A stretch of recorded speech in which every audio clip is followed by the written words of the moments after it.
all 5 persons who paid $250,000 to see the Titanic have perished. This is Undiluted News. Mikey Bones reporting.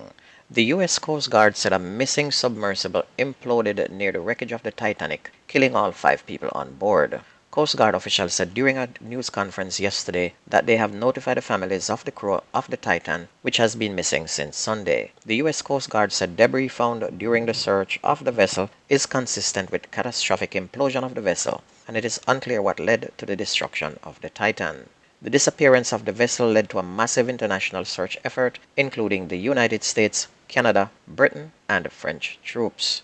In the statement, OceanGate, the company that owned the Titan, said it appreciated their commitment to finding these 5 explorers and their days and nights of tireless work in support of the crew and their families. The debris of the sub was located by a remote-controlled underwater search vehicle about 1,600 feet from the wreckage of the Titanic. 5 separate pieces were discovered that allowed authorities to confirm that they came from the Titan, including a tail cone. And you can see it cost $250,000 per person to go on this voyage to see the Titanic. You know something? There's a better view on YouTube than what they were paying for. And it is very expensive to just give away your life like that. Why did they not use that money and give it to some organization to feed the poor? That is the question. A fool and his money shall soon part, but in this case, a fool and his life, I'll let you finish that sentence. Entertainer dancehall DJ Jashi was interviewed and released by the police after a rumor that he was involved in the killing of a man in his community. And it is said the man and Jashi's mother had a confrontation and the man threw water in her face. Jashi then confronted the man who chased him away. And it is said within hours the man was killed and fingers started to point in Jashi's direction. But worse, the man who died is the brother of a Don who lives abroad who swears revenge. And it is now said that the area is very tense and both Jashi and his mother have left the area after receiving death threats. Now everyone in the community is walking on eggshells. St. James and Westmoreland are now under a state of public emergency again. The SOE, which started at 12:01 yesterday, will be effective for an initial period of 14 days. According to the Jamaica Constabulary Force, over a period of January 1st to June 19 this year, the St. James Police Division recorded the highest number of murders across all police divisions with a total of 95. Westmoreland recorded the second highest number of murders for the same period with a total of 54. A 15-year-old boy is among 4 people arrested and charged by the lottery scamming task force following an operation in Good Hope in Negril in Westmoreland. The police said that the 4 were taken into custody during a pre-dawn operation yesterday. Those charged include 25-year-old Nicholas Victors, 25-year-old Davian James, and 24-year-old Malik Bennett, all of Westmoreland addresses. The police said the 4 were charged with possession of identity information. Meanwhile, the Independent Commission of Investigations Indicom is probing a fatal shooting incident on St. John's Road in Spanish Town, St. Catherine.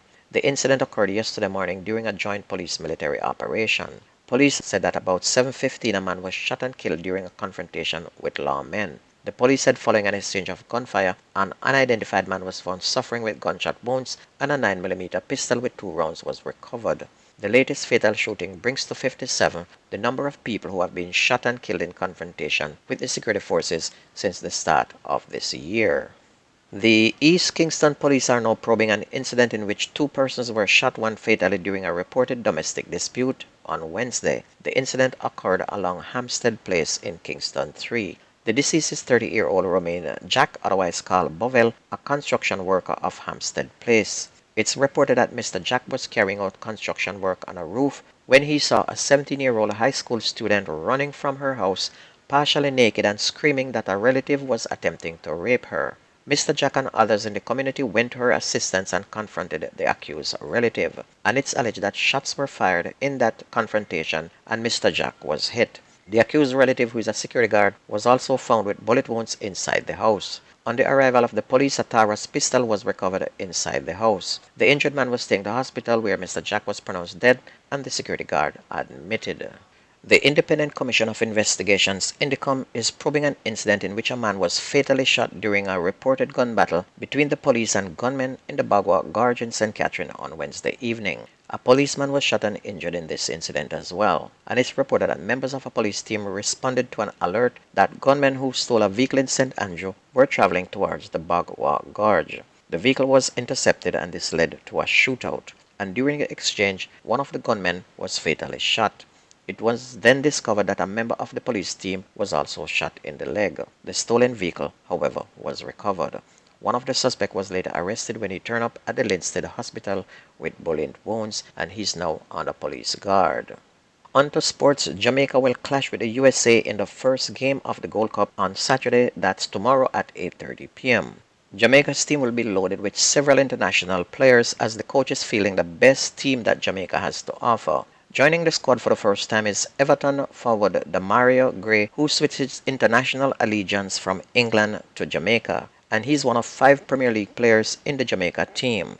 There is also Ethan Pinnock, who plays for Brentford, midfielder Bobby Reid from Fulham, forward Mikel Antonio, who plays for West Ham, forward Leon Bailey, Aston Villa. They will join the regulars like Shamar Nicholson, Corey Burke, Dujan Richards. In the defense, we'll have Amari Beld, Deshaun Bernard, Adrian Mariappa, Dexter Lambesiki, Damian Lowe, Javian Brown, Kimar Lawrence, while midfield will be solid Kevin Lambert, Jonathan Russell, Joel Latberdier, Daniel Johnson, and Kahim Paris.